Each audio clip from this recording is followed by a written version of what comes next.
An iced coffee cup trembled in Emily Carter's hands, the ice clinking softly against the plastic lid as her fingers tightened around the sweating surface.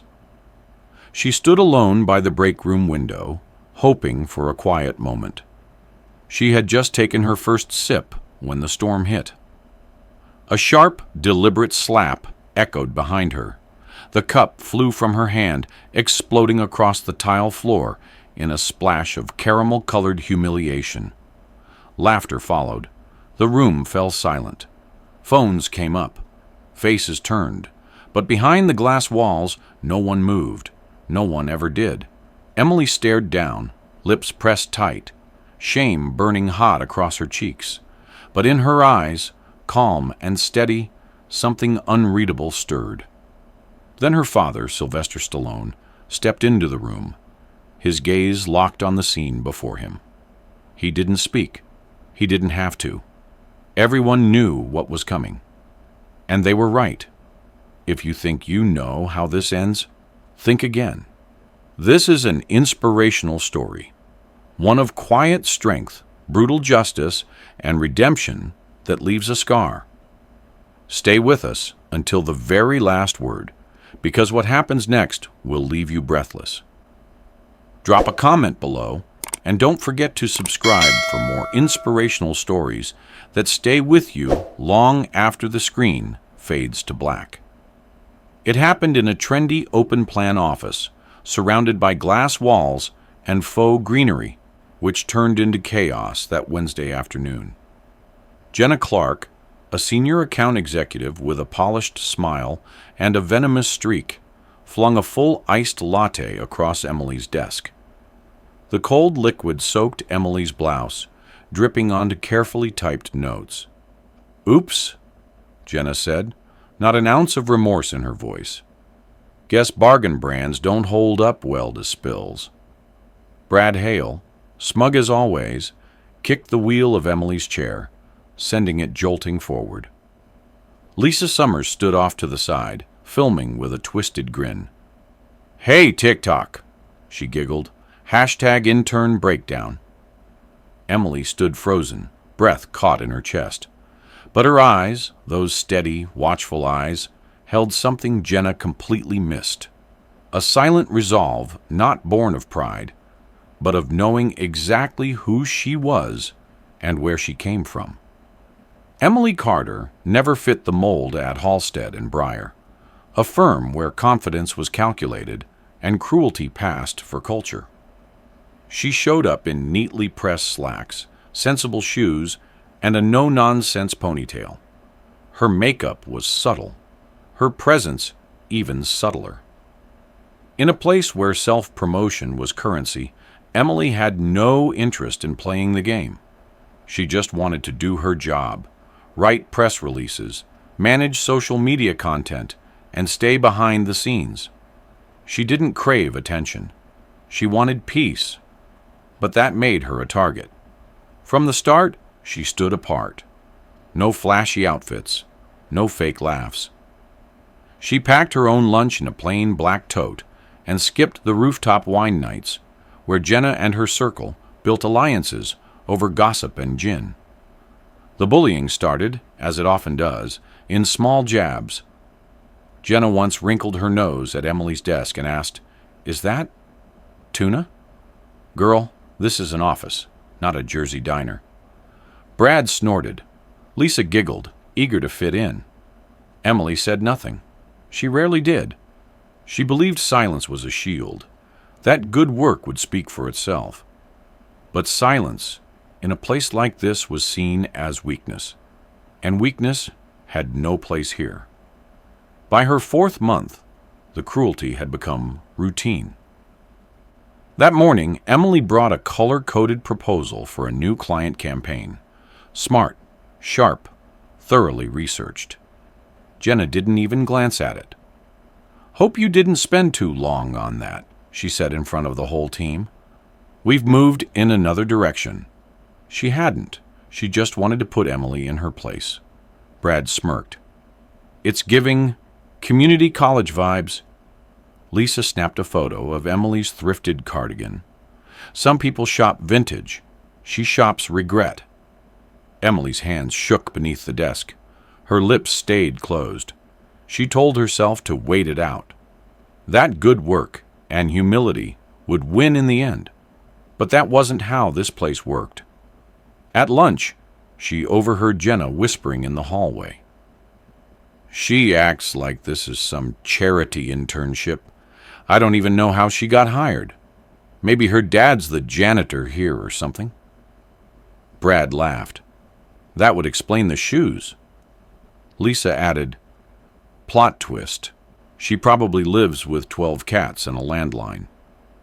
Returning to her desk that afternoon, Emily found her chair pushed back, her files scattered, and a sticky note with spilled coffee splashed across it. Maybe this job's too big for you. She didn't flinch. She cleaned it up. She wanted to call her mom in Bucks County, or her best friend Talia in Baltimore. But instead, she just kept working, because that's what she always did. Until Jenna pushed too far. Later that day, during a last-minute meeting about a major client, Jenna dumped a stack of unrelated folders on Emily's desk. "Could you sort these while we handle the real work?" she said sweetly. "I know details can be overwhelming." Emily gently pushed the folders aside. "Actually, I was assigned to prep the pitch." "You were assigned to listen," Jenna snapped, "not present." Then, to seal the moment, she reached across and tipped over Emily's iced coffee, sending the brown liquid bleeding into the notes she had spent all week preparing. Brad howled. Lisa kept filming. "God, Emily," Jenna laughed loud enough for half the floor to hear. "Maybe this just isn't your place. PR's about power, honey, not pity." Emily stood slowly, coffee dripping from her sleeve. She didn't speak. She turned and walked, each step steady, though her chest trembled. In the break room, she stared at her phone. Her fingers hovered. Then, against everything she'd been taught about enduring in silence, she typed a name. "Dad, can you talk? I'm sorry I never told them who I am. I didn't want to use your name. But I need help." The reply came in 30 seconds. "Where are you?" "Halstead and Breyer, 17th floor. Stay right there. I'm coming." Emily exhaled. She wasn't afraid anymore. She wasn't even angry. She was done hiding. She returned to her desk in silence. Jenna raised an eyebrow. "Back so soon? Thought you'd be crying in the stairwell." Brad smiled. "Or updating your resume." Lisa didn't speak this time. Maybe she saw the change in Emily's eyes. The office buzzed back to life, phones ringing, keys clacking. Then it stopped. A chime, the elevator. Silence fell. Footsteps approached, measured, heavy, unmistakable. Sylvester Stallone entered, eyes hard, presence unshakable. Half the office froze. The other half stepped aside. He said nothing. He walked straight to Emily. "You okay?" he asked. She nodded. "You sure?" "Not really," she said quietly. "But I'm glad you're here." Then he turned, slowly, deliberately, and faced the room. "Which one of you thinks it's okay," he said, "to humiliate my daughter?"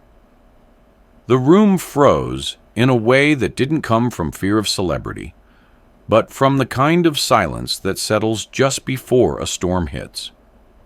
Sylvester Stallone didn't raise his voice. He didn't need to. His tone was flat, his gaze unmoving, the weight of his presence more than enough to make knees weak. "Which one of you thinks it's okay?" he repeated. "To humiliate my daughter?"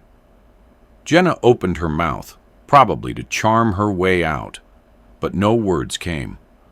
Her lip quivered slightly, and for the first time since Emily had started at Halstead and Breyer, there wasn't even a trace of smugness on her face. Brad glanced toward the door, as if mentally calculating the distance to the elevator. Lisa fidgeted with her phone. now clasped tightly in her hand, but no longer filming. Martin Schultz, the regional director, finally stepped forward, his forehead already beading with sweat, his voice thinner than usual. "Mr. Stallone, I assure you this is a misunderstanding. We value Emily's contributions." "Really?" Stallone's head tilted slightly, almost amused. "Because from what I saw, nobody in this room lifted a finger while she was being mocked, insulted, and treated like she was disposable." He glanced at Emily, then back at Martin. "You're her boss, right?" "Yes, sir, I am, but nothing. You sat in that glass box and did nothing while your employees turned this office into a circus. She came here to work, not to perform for children playing corporate." Martin sputtered. "She never said anything about being related to you, I mean." "So what? That gives you permission to treat her like garbage?"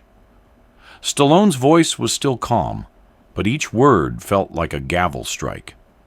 "She didn't tell you because she wanted to earn her place here.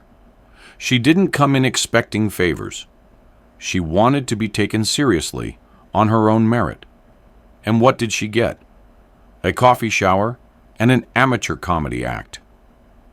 His gaze swept the room. "You all thought she was nothing because she wasn't loud, didn't dress like a fashion blogger, didn't kiss up to anyone. You judged her because she packed lunch and wore flats. That's your loss, not hers." Jenna, her voice suddenly high-pitched and brittle, broke in. "Look, we didn't know who she was. If we'd known—" "You'd have pretended to respect her?" Stallone asked, cutting her off. "You'd have smiled to her face and stabbed her in the back, like you probably do to everyone else who won't play your little games?" He shook his head slowly. "That's not respect. That's cowardice." He took a step forward and addressed the whole floor. "Let's make something clear. I'm not here because she's my daughter. I'm here because none of you had the decency to stand up for her.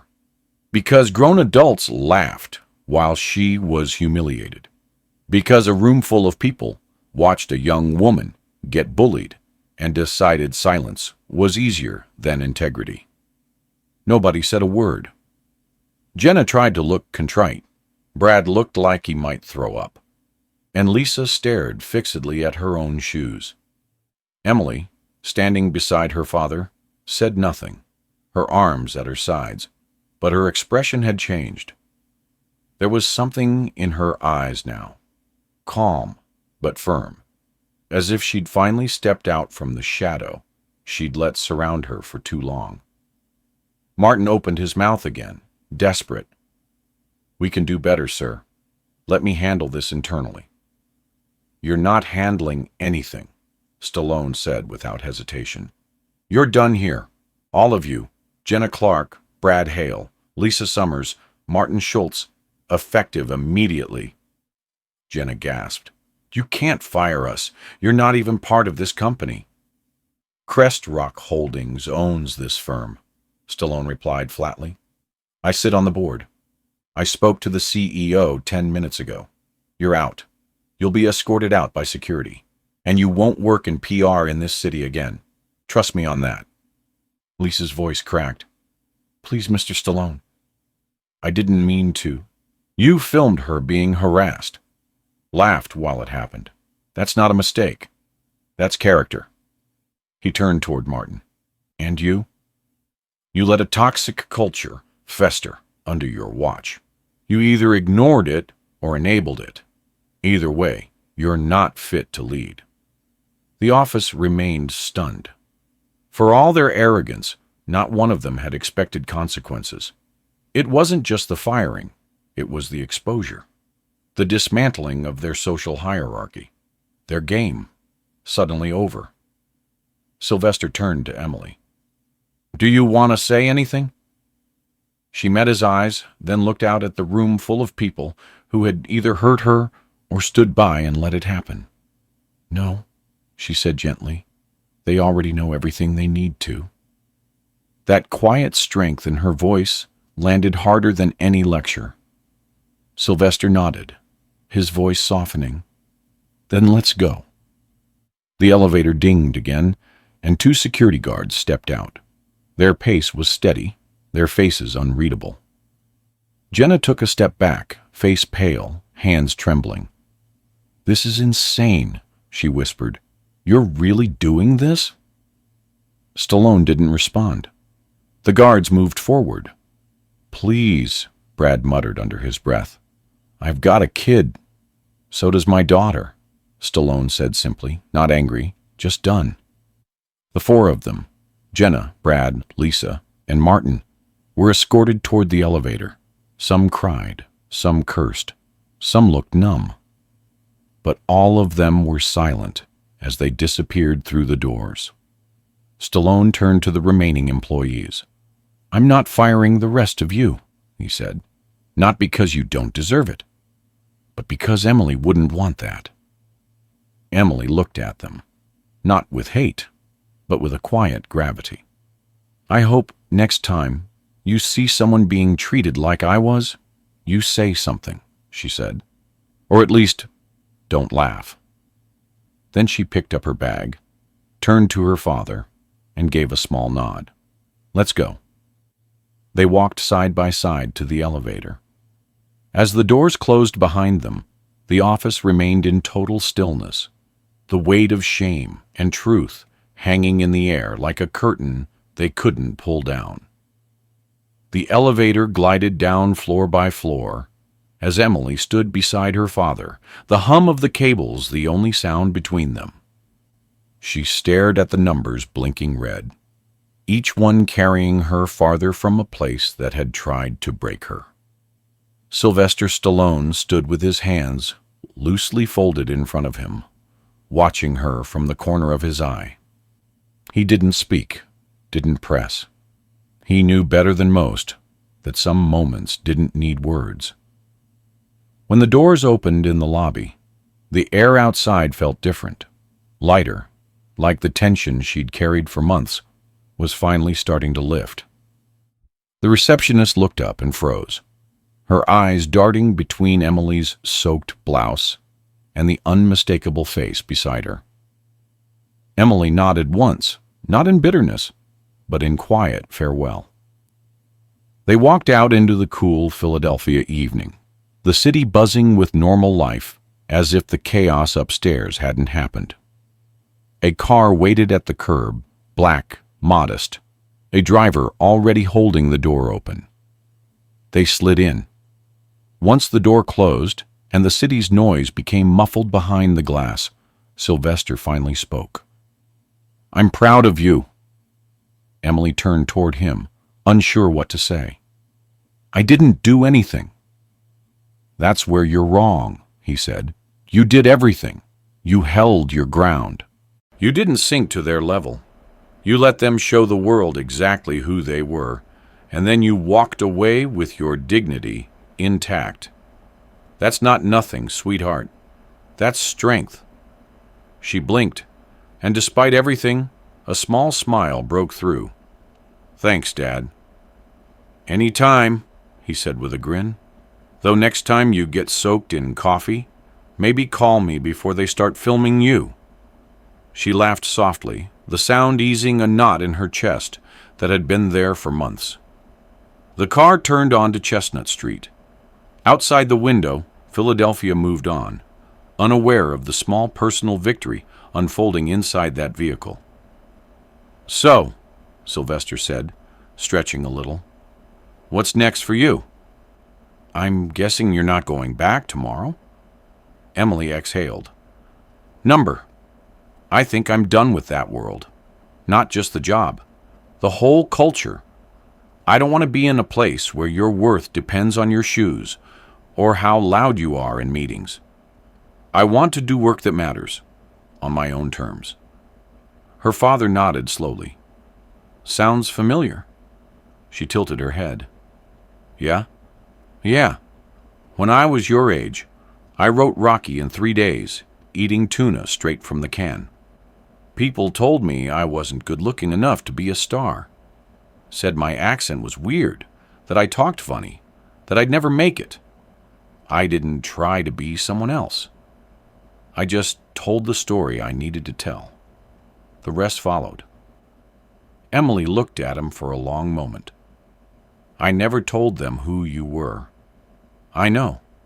That's why I'm even more proud of you.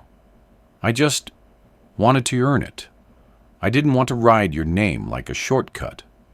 You didn't, and you won't. You're going to build your own path. And if a few people along the way need to be reminded not to mistake kindness for weakness, well, you've got me for that. The car pulled up in front of her apartment building, a red brick walk-up nestled between a coffee shop and a used bookstore she loved. As they stepped out, the sunset painted the sky in copper and lilac. She paused on the steps, clutching her bag to her chest. I'm going to start small, she said. There's this local nonprofit that helps neighborhood businesses with branding. They don't pay much, but I can help them, and they care about people.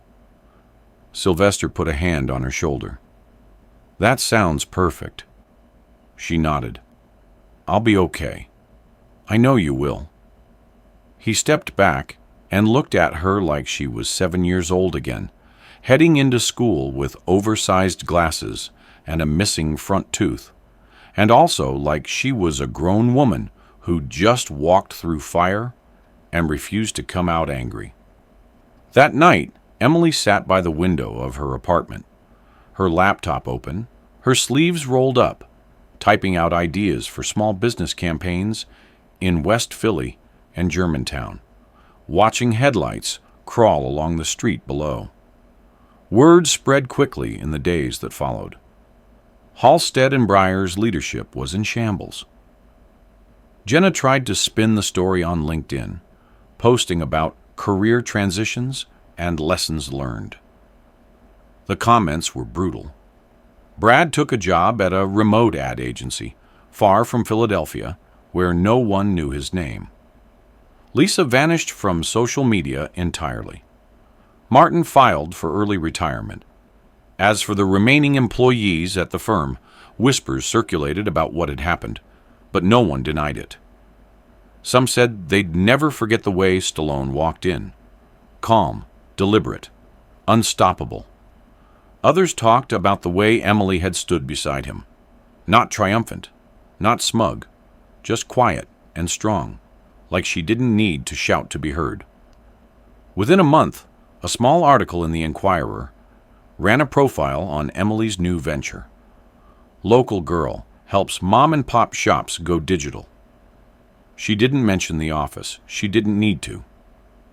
One Friday evening, as she finished uploading a new campaign for a local bakery in South Street, a familiar text came in. Dinner? I'll bring cannoli. It was her dad.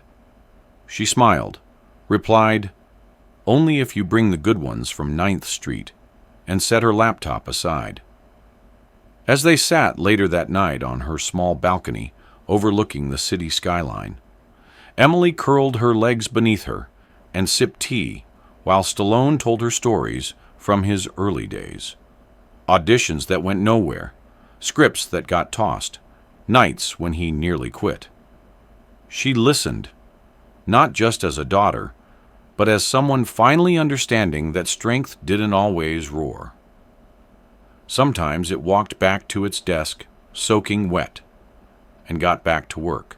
She glanced up at the man beside her, his face lined with age and story, his eyes tired but fierce. You didn't have to destroy them, she said quietly. They destroyed themselves, he replied, wrapping an arm around her shoulders. I just held up a mirror. She rested her head against him.